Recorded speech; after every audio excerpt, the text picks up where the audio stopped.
I'm Robert Scoble. I go around the world and interview startup executives for Rackspace and build relationships and put that stuff on YouTube. So, start at the end. Who are you? The question is, who are you? I'm Wayne Sutton. I'm an entrepreneur, co-founder of Incubator Accelerator, focused on women, Hispanics, African American. Currently working on a platform to manage relationships between entrepreneurs and investors and close the feedback loop. And I'm Zohar Levkovitz. I believe I'm most probably the only founder in this panel. So I founded several companies, sold all of them. The latest one was a Mobi that we sold for over 300 million to Singtel about 4 months ago. So now I have some money to invest. Burning a hole in your pocket, right? I'm Kathy Laporte. I've been a venture capitalist longer than an angel investor. I was a venture capitalist for over 20 years, all in healthcare. Co-founded a group called New Leaf Ventures in 2005. And then in 2010, I co-founded an angel group called Health Tech Capital, and we invest in the interface of healthcare and IT. And I'm Gwen Edwards. I'm with Golden Seeds, and we invest in companies where there's at least one woman with a 10% ownership position, and we're looking for all kinds of ideas across sector. Neil Strickberger. I am a lifelong software and operations guy, and more recently an active angel investor primarily in San Francisco and cross sectors.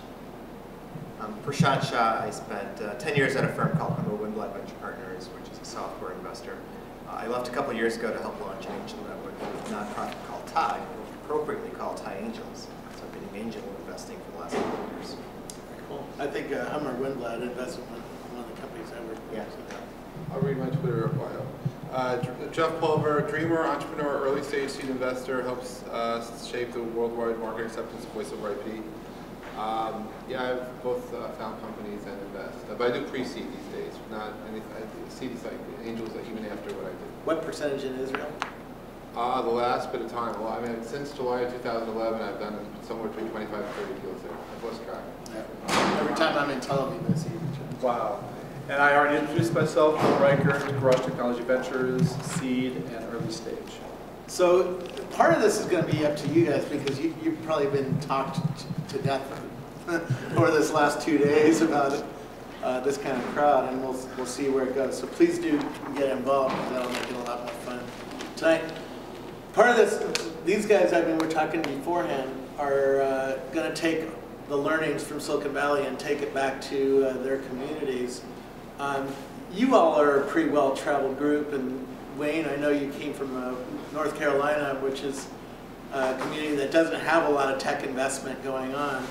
So what are the challenges that you see from Silicon Valley's point of view, and maybe we'll get them involved here too, of taking these ideas, taking this kind of angel investing approach and taking it someplace that there isn't a Silicon Valley and isn't where a Tel Aviv. I mean, Tel Aviv is very much like this, or Seattle's like this, or Beijing is like this, or Berlin, right? Take it outside the tech hub world, and what are the challenges? Yeah, so great question, and lucky I've been at the benefit of being around some of you earlier today, hearing your stories about your background and what you're trying to do.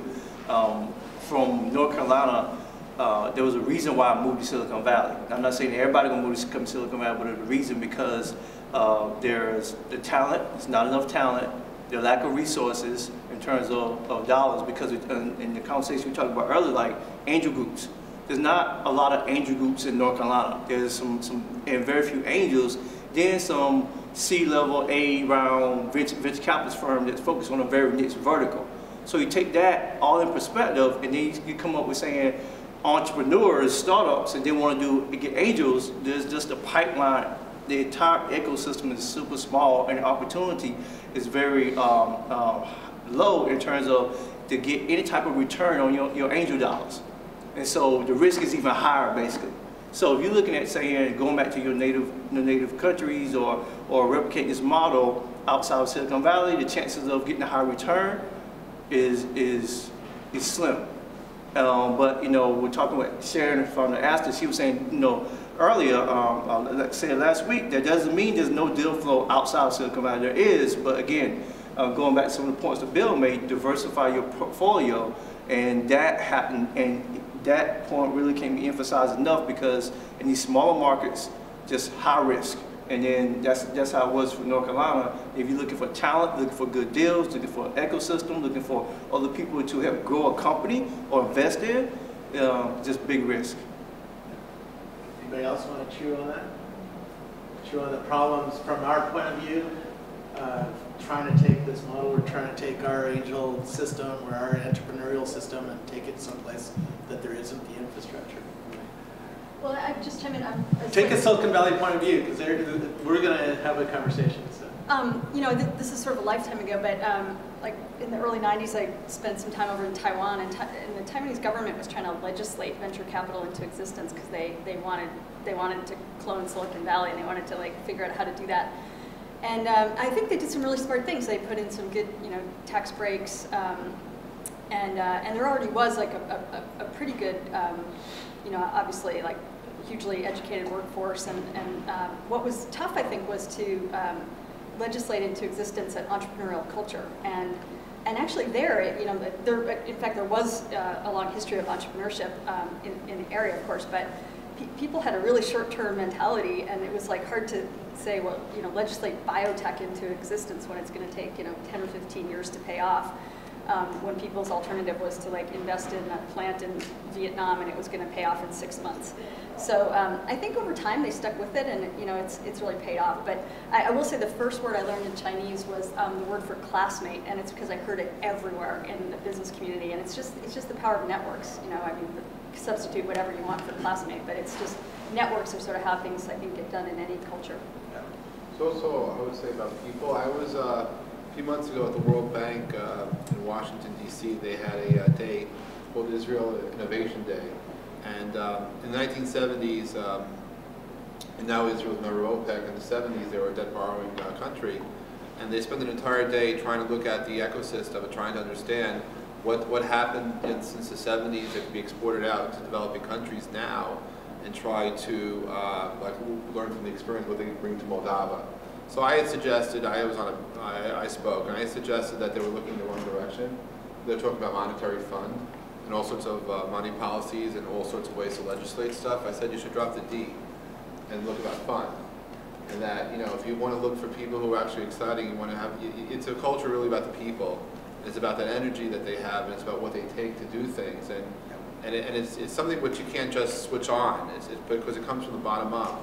But I could tell you firsthand experience of being in Tel Aviv. See, if you go to New York or LA, you go to a restaurant, chances are some of the people working in the restaurants are would-be actors or actresses waiting to be discovered. The craziest thing about being in Tel Aviv is you walk into a restaurant, people working there, they actually would want to do startups. It's crazy, but and people, like taxi cabs. Same here. It's just, they wanted to start us, but they're trying to afford the bootstrapping. The band that plays at the Ritz, one of the piano guys, the PR guy, actually said, he was like, "You're Robert Scoble." And I'm like, "Well, how do you know me?" Because I am a PR guy and I start startups during the day and I play piano at night. Yeah. So, but just to pile onto that, I mean, so in every one of your communities, you've got tons of innovation. I mean, what I've discovered going around the world, there are plenty of innovators. You know, there are plenty of people who want to be entrepreneurs. They may not know exactly what it means, and they don't have the resources to do it. And you can't wait for the government to figure it out, because they probably won't figure it out. But the angel communities are the highest leverage opportunity for each of you to help develop this entrepreneurial ecosystem. Yeah. Because you're not going to get VC funds coming in. I mean, and obviously Silicon Valley didn't start with VC funds. It started with angels, right? And so... It started with a university.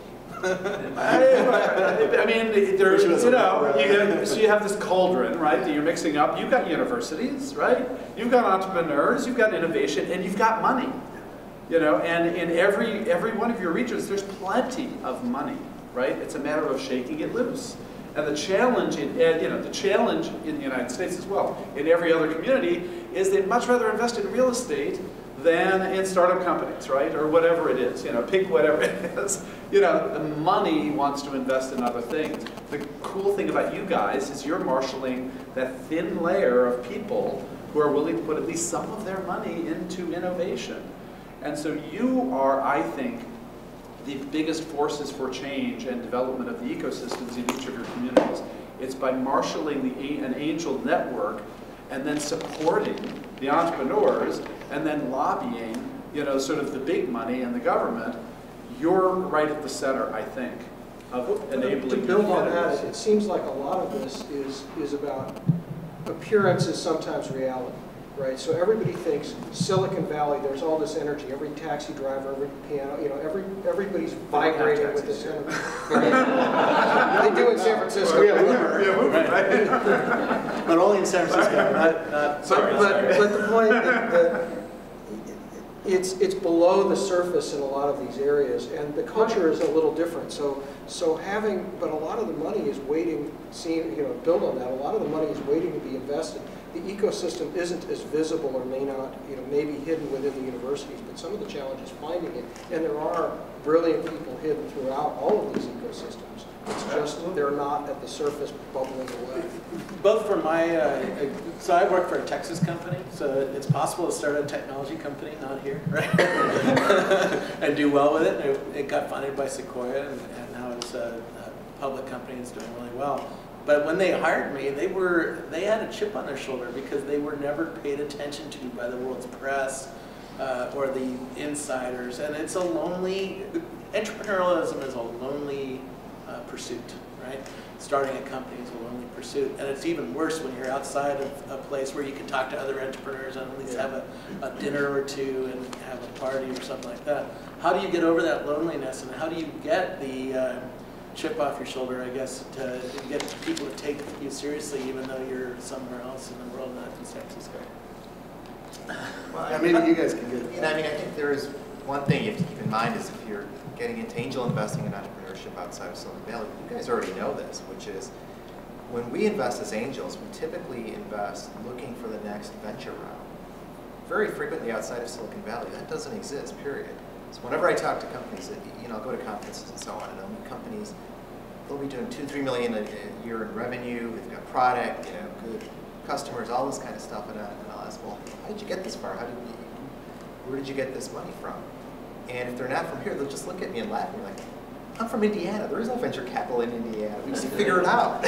So, it happens here too. I mean, GoPro was started over right by my house. It does. It's not that there with $10,000. But here, generally, when we invest, we're thinking, will this money get to the next round? Yeah. So when you start investing in your specific regions, your goals are going to be a little bit different than our typical goals here, and you have to just kind of keep that in mind. The strategy is how do you make sure this company functions on its own and grows with the money that you've put in, not how do you just get to the next round. See, I share a little different perspective because I don't really look for the next round. I am usually the first investor. So I learned a while ago that the best gift you can give someone is to believe in them, and sometimes the best gift is to actually believe in them and invest in them. So I, half the time, more than half the time when I make an investment, I'm the first. I'm very happy to say that the first 27 startups I did since July last year, 25 is still alive. So it's not so much about shooting and praying as much as it is actually doing diligence of people. And you've had some extraordinary, you invested in Twitter and... Yeah, Foursquare and a bunch of others. Not too bad. No. I think they all want to be you. I've had a phenomenal, the math doesn't work because the reason why I focus on micro angel investing, I've been doing this before it was cool. I've been doing this since the mid-2000s. I've been investing since '97. I've done I lost track. I seriously do not remember, but somewhere between 250 and 300 startups I've invested in. The majority of which, wherever I invested more than, let's say, $150,000 in anything that wasn't my own, with a rare exception, I've lost everything. Whenever I've invested between $25,000 to $50,000, I've had like unbelievable, take me to Las Vegas odds. It's been phenomenal, and it continues, and I'm like very appreciative of that. But I do believe some of it you get back. But so if you want to start an ecosystem in your country, find people to believe in. Don't wait for the next person to make that first move. You make that move, because part of starting something is actually giving that opportunity to someone else that they can believe that a dream can actually become a reality, and that fuck the next round. You have to start the first round. You have to get those people to realize sorry about that. Believe me.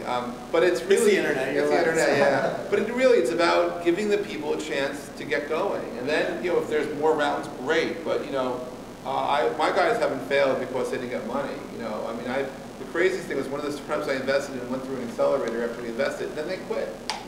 They just decided this wasn't for them. But they actually went through Dream It afterwards. I mean, I've been very fortunate finding really good, I have a great deal flow. But it's a realization of people. So I think the first thing is to find people to believe in.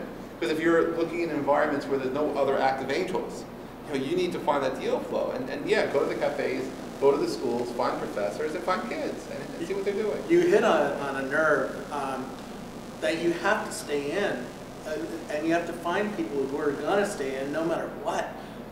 If Airbnb had given up on day 999, it would never have been Airbnb. It took 1,000 days just for their business to start working, right? And so if you're not willing to stick in there, you're gonna, if you left on day 1,000, that would have been a huge mistake. Right? But that happens all the time, doesn't it? Well, I think one of the fine lines between success and failure is know when to give up and when not to, and having that confidence. I think entrepreneurs, you have to invest in people who are so crazy they will never give up. No, exactly. So you want to know. The issue is when you stop writing checks, Yeah. which is different than when do you give up. Yeah. So Jeff, what's the advice? I mean, back to Prashant's point about, okay, I'm going to give these guys $25,000. What's the pathway for them going forward? You assume that there will be other money, or you assume they're going to get to cash flow positive on $25,000? Well, I have a slightly different model now because Okay. I've evolved a teeny bit. Okay. Because in Israel, they changed legislation last year so that if you had to pay taxes, you actually can invest your tax dollars in startups. So, and if it's a fail, then you paid your taxes. If there's a gain, then you actually get depreciation, deferred depreciation. So I've licensed my name to a fund. So there's a Pulver Micro Angel Fund, not my money, just my name. So these days, I basically, when I invest, the fund co-invests with me. Right. So if I meet someone off the street, there's a good chance they'll get somewhere between $20,000 to $100,000 for us. Right, so you're investing in a world that has a lot of loose money that's available for these companies. But I'm not worried about where their next money's coming from. Also, that right, of course you're not. Yeah, because there's plenty of money, right? But if you're in I don't know, I mean, just Warsaw, which does not have the same tax. The question which I wanted to answer also was, if you're in, what happened with World Bank? The reason they invited me to come wasn't because of anything other than the fact that, as far as they could figure out, I was the most active investor outside of Israel in startups on a seed level, and they wanted to know why was I doing this. The World Bank was asking me why was I doing this, and it was really almost embarrassing. I met with the U.S. ambassador, and the bottom line was, I said it was about the people, about the energy, about the special quality. So another part of the solution is not only to find people to invest in, but create an environment that attracts foreign investors too. Because you don't have to be alone. I mean, there's no reason why you can't create a global angel network right now and share deal flow. I mean, it's not so secretive. If you see something, share it. Go to AngelCo, go to places, and let people socialize on the opportunities, so that even if it's a startup happening, whether it's in Ukraine, whether it's in Warsaw, whether it's it doesn't matter, right? The world's flat these days.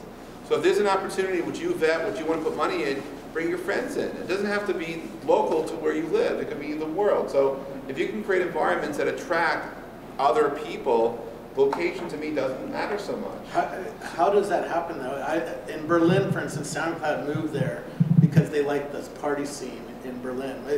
What is it about? How do you convince smart people who are entrepreneurial to come and hang out with you? Well, I think that's part of what. I mean, but again, it's more of a metaphysical at this point, because there's no science. I think it's really your interaction with people and your ability to pick up on vibe and opportunity than it is on anything that you could just learn. It's something you have to feel. Right. Back to intuition, right, guys? but okay. So the new model though is you get enough of an angel group together that you can get these entrepreneurs off the ground, and you get a development team going, and then you take a couple of those guys and you send them over to Silicon Valley, and to land and expand is the sort of new phrase. But I mean, so there's something that doesn't feel quite right about that. But in your experience, I'm not sure what to advise. An angel network in Warsaw. Should you be trying to surface the most likely global successes you can find nurture them there, and then send them to London or to Boston or to Silicon Valley because there's no venture capital in Warsaw? I think maybe before, but not so anymore. I really don't. I really think that if there's a way for these people to meet other people, because again, no matter what kind of technology we have in the world, I believe there's nothing replaces face-to-face networking. And if you happen to have a chance to meet an amazing person, it doesn't matter where they're from, their nationality, or anything else, you know it. And that you have that opportunity. Now, these people have no chance to meet outside funding or to reach outside without going to where the money is or meeting other people. Yeah, but this is what Israel does really well. They're here. When I visited Israel, I was like, you're all my friends, because they're here like every 2 weeks. And they're hanging out at the parties, and they're, you know, walking around the hallways, and it's like, I didn't know you lived in Tel Aviv. I thought you lived in San Francisco, right? Because they're there so often. Sometimes the commute is just as long around here, so But isn't that just depending on the deal, though? Because, like, if we're talking about doing angels, and then angel investment, then and the company made earlier bill was like make sure that they can get to the next round. And so if you invest into a startup that is going to prepare for Series A, Series B, so forth, and want that 100, you know, that go for the $1 billion exit, then where they have to have a presence at, more than likely for a higher chance of success rate, come out here. And so whether or New York, what you say? or New York, or Berlin, yeah, or but for most part, they're gonna say yeah. come to Silicon Valley, and then get developers, have a local presence, do all the networking and so forth, and then build that people relationship to say, look, we are Silicon Valley based, get the capital, then go back to where you want to go. And then, I think I see that more in terms of like a startup that's trying to go big, get Series A, Series B, have the Silicon Valley local presence, and then grow. Now, if you want to be local, launch a good business, a good startup, a cash flow positive business, you can stay. I feel like you can stay local and get an angel investment. I'm not like so sure that's true though. You know, if I was in, I don't know, Germany, would I be the Samar brothers, or would I move to Silicon Valley and be nobody? You know, I think I might come here a lot and visit here and see an interesting idea, and then try to take it back to a local market. I think it depends on the overall goal. Like how big do you want to be? How successful you want to be? And then how much capital you evaluate, how much capital you really need to be successful. Because we know there's different. Like there's government, there's money coming into from incubators, accelerators, and other programs saying we trying to build this ecosystem here. And then that's going to create this entrepreneurship hub. But if I'm an angel investor, I'm like, all right, I'm gonna start doing these deals, but then I see that you're a startup and that you got potential to go way beyond. What's the best position for you to do that? I think you can test an awful lot of ideas without moving here and getting, you know, thanks to the internet. I totally agree with Tess. You can build a mobile app or build a website app and try it out and see if you get 20,000 people on it and see if that doubling effect starts kicking in. If it does, then you start going and saying, talking to your network and saying, hey, I need some help. Within the local ecosystems that you have local expertise, you have all kinds of interesting other resources, right? And then you can end up creating a gateway as a value as an angel investor. If there is, because your point was, you know, you may want to look and say, it's not just, I'm not looking to invest for the seed round to create the A round, I'm looking to create an actual business here. But if it is something that has secondary rounds, then you may end up being the gateway to those other rounds by maintaining the contacts here and understanding the rest of the ecosystem. Okay, so future rounds aside. Introduce yourself if people don't know you. Oh, sorry, I'm Malia Sherman, angel investor / consultant. From where? Here or? From here, I'm local. Local.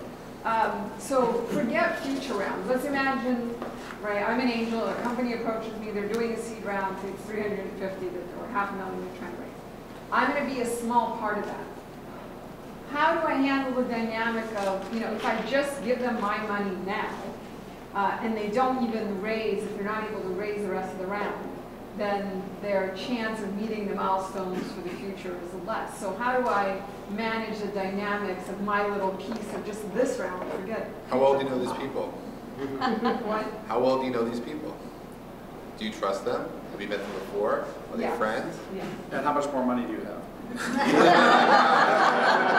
I would. Just to say. Yeah. An amount that I potentially am willing to part with forever. But Well, nonetheless, I follow the where dynamics Jeff is within even a single round versus, you know, worrying about the next one. I don't. I think we'll generally have similar advice, but Yeah. somebody go ahead.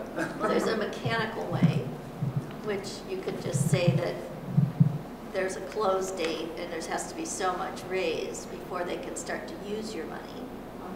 That's one way. And then you can help them raise the rest so that you know they've got enough before they start running and then hit a wall. And then I think it comes down to how well you know them. Because I may know them very well, and I might trust them that they will do everything in their power, and they will probably succeed. Otherwise, I won't touch them to begin with, right?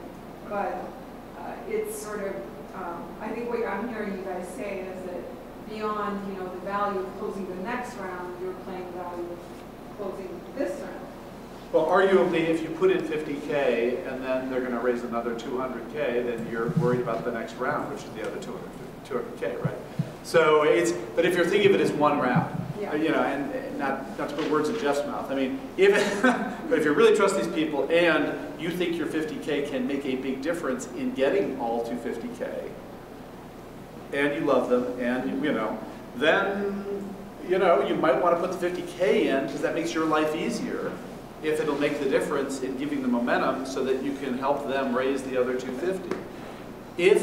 But if you don't know that, I mean, that's a risky play, and that's why I asked how much more money do you have. Then you follow, the other way is to do it Gwen's way, which is to say, you put the term sheet down, you say, I'm in for 50 if you go find, or if together we find a full 250. Yep.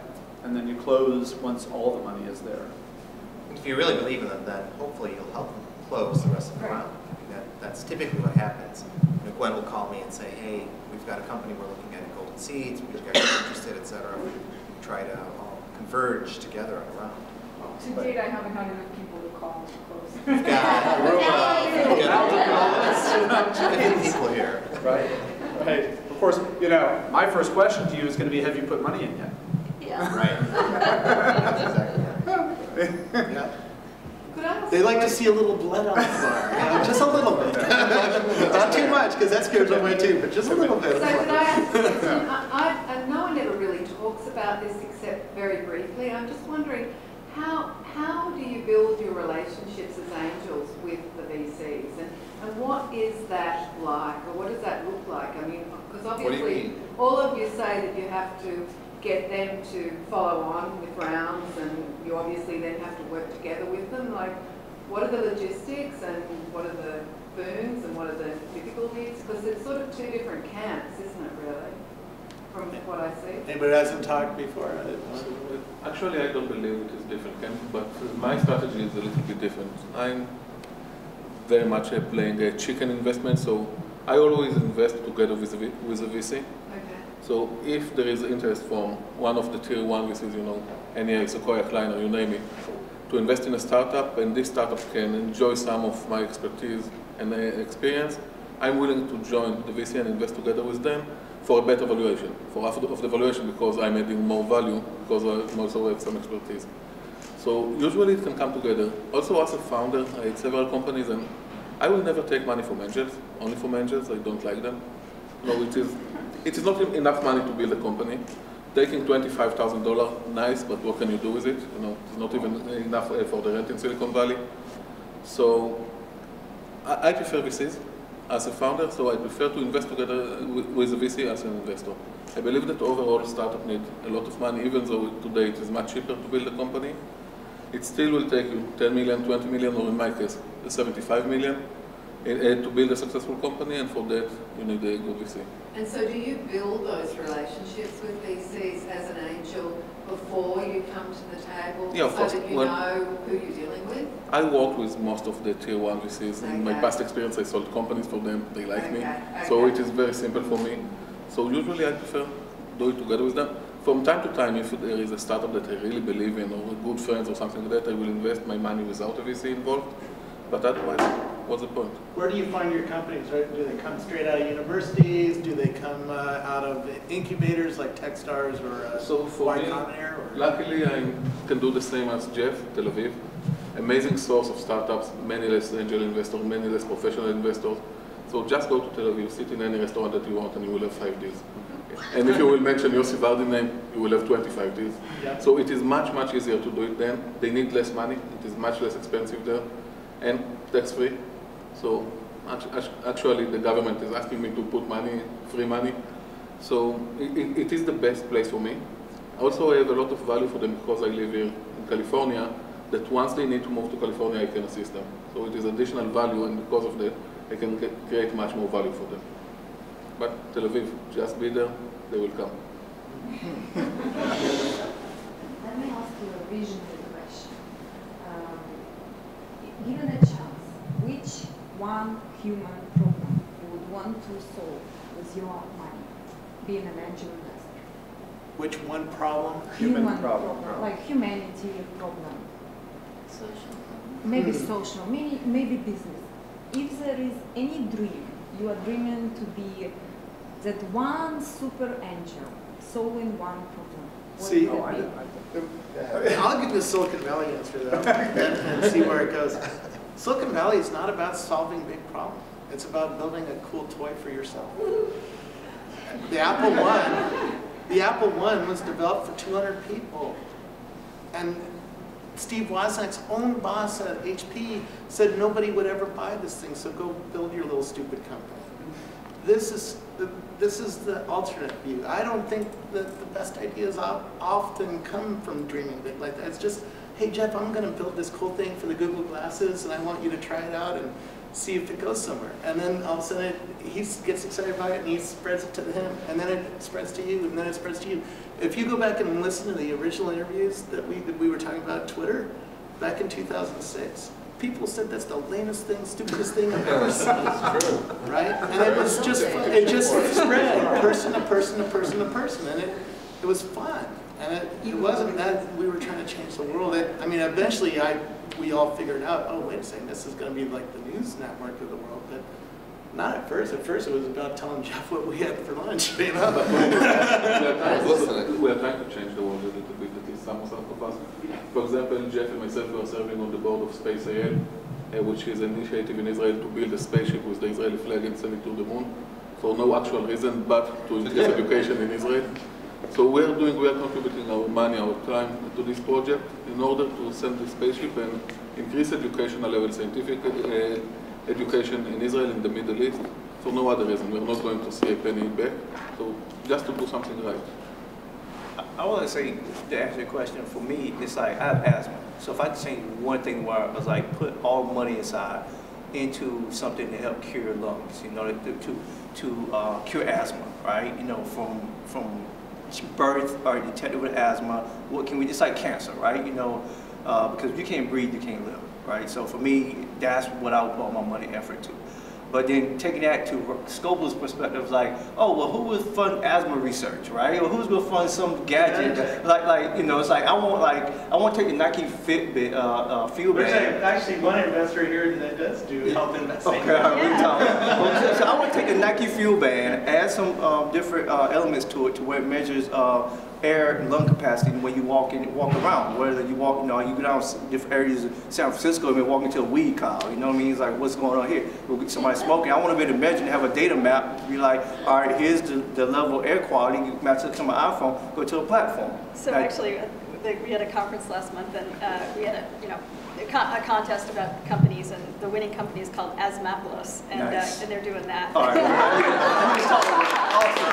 Awesome. I need to talk to them. But I know, right?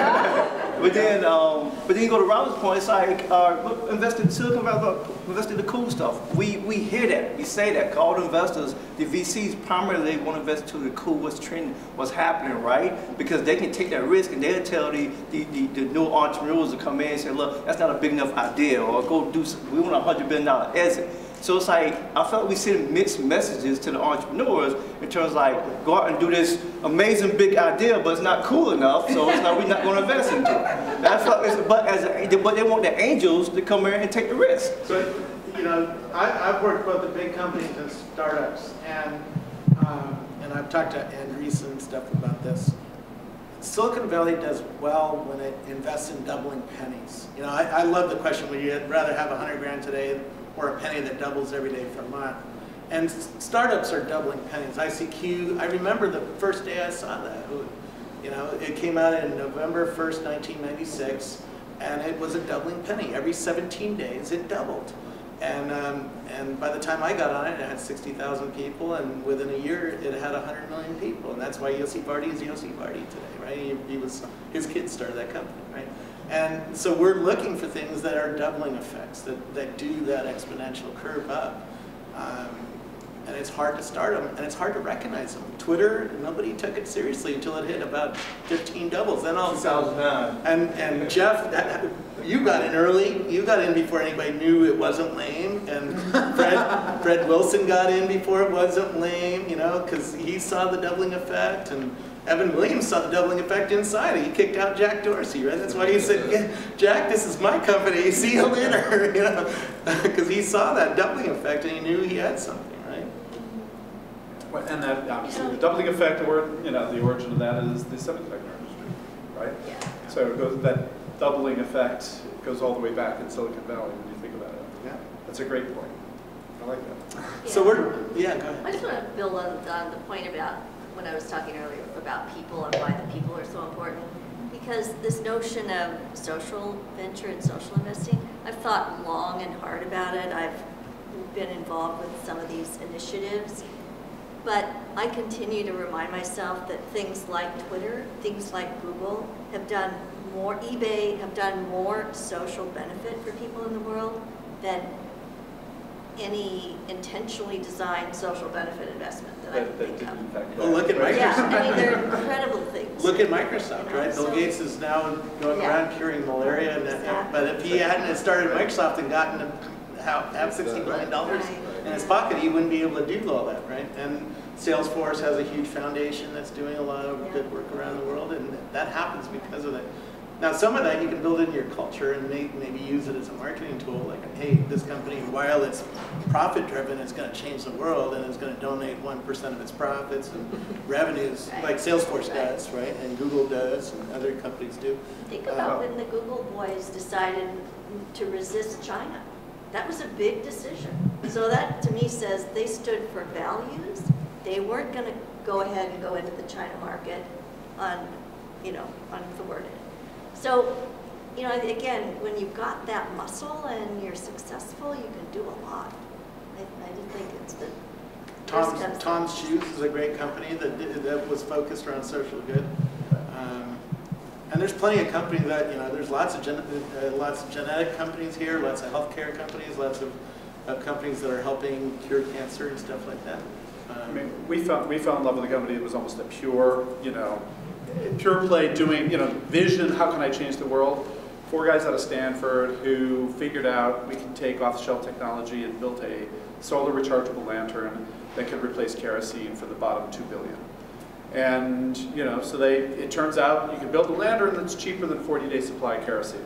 So you have a little bit of cash flow problem, but, you know, you can replace kerosene for the bottom 2 billion who are using that because they're not on the grid, and they get asthma, and their houses burn down, and the kids don't learn, and the parents don't work, and all these bad things, right? And so they pitch us, and we think, boy, we love your vision. It kind of feels like one of those social do-good kind of things. And they lean across the table and they say, Billy, you don't get it, because if we're going to execute on our vision, we've got to build a big, profitable, sustainable, humongous billion-dollar company. And we go, oh, hey, you know, we kind of like that, you know? That is we come together, right?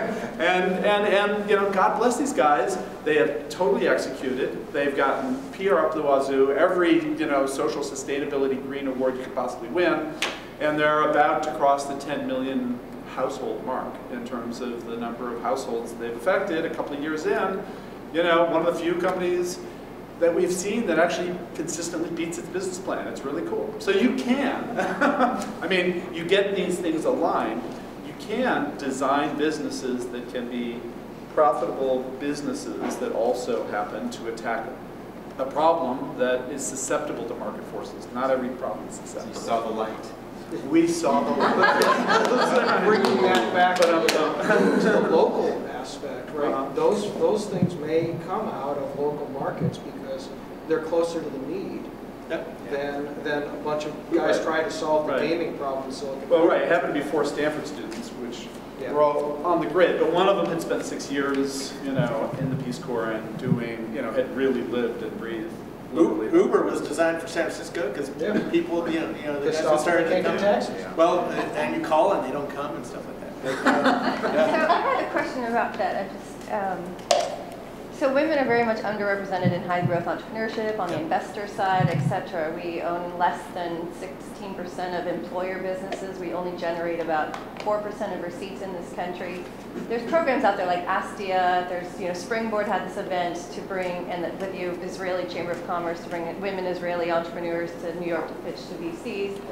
But given this dearth of women and minorities that are, very much underrepresented, what is the one thing each of you would suggest to get more women in this space, both on the entrepreneur side as well as the investor side?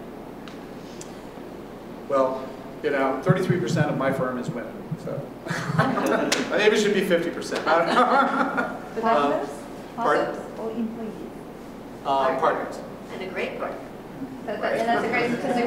What is the one thing? What is the one thing you think we could do? Yeah, well, I mean, for the this is a dangerous topic for me. I should just take the, So, I mean, it's dangerous and it needs 2 hours to unpack it because there's a lot of moving parts to it. Yeah, but I mean, let's try to. We have 8 minutes left, right? Yeah, right. One thing. So, one thing. Answer that. Because of the waste, because Silicon Valley is what Silicon Valley is, having more women coming up through STEM, and then getting that entrepreneur bug, and that gets them to be entrepreneurs, and that's what gets them to be VCs, right? If you spend time with Dave McClure, who runs 500 Startups, or actually the brain, he's the pretty face behind 500 Startups. Most people don't realize that. There's a guy, Paul, who's the brains behind 500 Startups. He's the one who's building the money ball that they're playing. And he says they're investing in women because they're an underutilized resource and because most of the business expertise, most of the investors are overlooking them. Therefore, there's opportunity for investors. And that will switch. Well, that implies buy low, sell high, but I'm not sure. And you know what? When a few investors get rich off of women who are starting businesses, there'll be more women invested in. Yeah. So what about the women answering that question? That would be great. Well, I wish I had a quick answer to that question. I think that, I think things are getting better because there are a lot more women graduating with the right degrees and credentials, and I think that it's a really tough environment, and I think it's hard to be an entrepreneur. It's a 24-hour day job, and then you might fail, and then you do it again, and I think it's really tough, and I think women need to be in a community with men and women in that same company, and kind of embed themselves, not just one woman in a company, but several, and just keep really giving it a shot, and know that it's really challenging. I think maybe an easier path is going into a company, getting a great job, and going up the ladder, and but I think. If I could join in for a second. I've invested in. Sorry, do you have 2 X chromosomes? That's of women-led startups. I'm sure. No, in fact, for 2013, my mantra, I have 2 things I'm doing in Israel. One is Arab-Israeli startups, and one is women-led startups. I mean, that's what I'm doing. And I can tell you, at least from my own experiences, it's culture. The women, I have a lot of women friends who are entrepreneurial in nature, but their families do not encourage them to go out and change the world. It comes from the bottom up. And I think part of the answer really is family support. I mean, there are so many families where people are not born to be entrepreneurs, where it's not culturally accepted, where there's no support system, where it's just not possible. Not that they can't be great, they probably are awesome, but when they go back to their families, to their whatever the situation is, and they don't get that what they need, they don't do. And then I go out, I do meet people in cafes and hang out, and I try to encourage people to change the world, and they look at me funny, but occasionally they take the bait. And I think that if we could change the way people just feel more comfortable to take what they feel inside and make it happen, we will see more women-led companies, at least startups. I mean, I don't know about corporate America, I don't know about ascending and dealing on the enterprise side, but I do believe that if you have a dream, why not have a chance to see it come true? That culture isn't. I think one of the hard things for women is, you come out of whatever training you have, technical, business, whatever, and let's say you're in your late 20s, and there's this thing called your biologic clock, and there's kids, and there's things that come into your life that distract you from your may distract you from your business aspirations, and that's a challenge. And I think family support, and I think support of other women, is harder than any of us would like to acknowledge, to have happen. Because I think what happens is women can be actually competitive with each other too, because it's really hard out there. And it's pretty easy to get this sense of like, there's one of me and there's 50 men, everywhere I turn, and it's like all I can do all I can handle is to sort of deal with me and trying to get ahead, and oh, maybe I'm married and maybe I have kids and maybe I have a whole lot of that to deal with. And it's really hard to take the time when you're in your 30s or 40s even to say, oh, and I think maybe I'll help some other women today. Like that might be a great thing to do. And I have to say, for me, it's taken me to like get to a second part of my career to be able to say like that might be a great thing for me to do. Like maybe that's just a cool sort of social good to go actually like spend some energy on, because there are some women in their 50s who can afford to do that. But I mean, if I had one piece of advice to women in their 20s and 30s, it would be like, if you have kids, get a great nanny, because your support system is huge. I mean, like you really need a support system, and build a support system of women if you can. And I mean, for me, I was fortunate to have men in my career who were supportive, who were tolerant of the, I'm leaving because, my nanny's leaving, kind of problem. So. I would like to add, because your comment talked about, what could we do, what we could do to help foster more women entrepreneurship, right? And so with that, I look, and you're talking about the numbers for women is small, but you gotta look at it, and for me, my perspective, the number for women and minorities is even smaller. And so one of the reasons why, I decided to create an incubator and accelerator to focus on women, Hispanics, and African Americans was because it's like, number one, how can we educate and train them about what it takes to be a successful entrepreneur? And then the other aspect is that once I got out here and I learned more about the process, how Silicon Valley thinks, I'm like, okay, all right, there's a huge thing of pattern matching, then there's the intuition, then there's egos, right? And you take all those added together and say, and you take a nice, you take a smart woman entrepreneur, put in a room with a ton of other entrepreneurs who don't fit the pattern. You got VCs who want to be looking at the cool kid, like Scoba said. He's like, all right, and she has a great idea, she's going to get overlooked.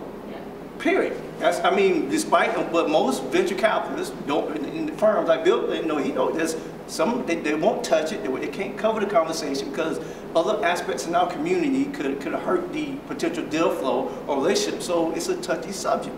So I totally agree. I think that other women programs need to be launched, like the one in New York, the WIM, the Mobile Incubator Accelerator, to help fund and foster women entrepreneurs. The same thing for minorities overall in general. But I think to remove those barriers, to give these women a chance to say, why can't we take the risk, angels or venture capital, the risk, invest into a woman entrepreneur who may not fit the pattern, just like we do with everybody else. Just the fact she's a woman, we will overlook. Just another small comment. Yeah, I think we just got one more question. Yeah, one more comment about women. So seriously, I believe that the reason that there are not that many entrepreneur women is that actually you are smart. To be an entrepreneur is not a smart idea. Usually you lose a lot. Most of the entrepreneurs I know finish their life without almost nothing. And in order to be a good entrepreneur, you need to be extremely crazy and extremely stupid to start with it. And I believe that at least most of the women I know, you are not that crazy.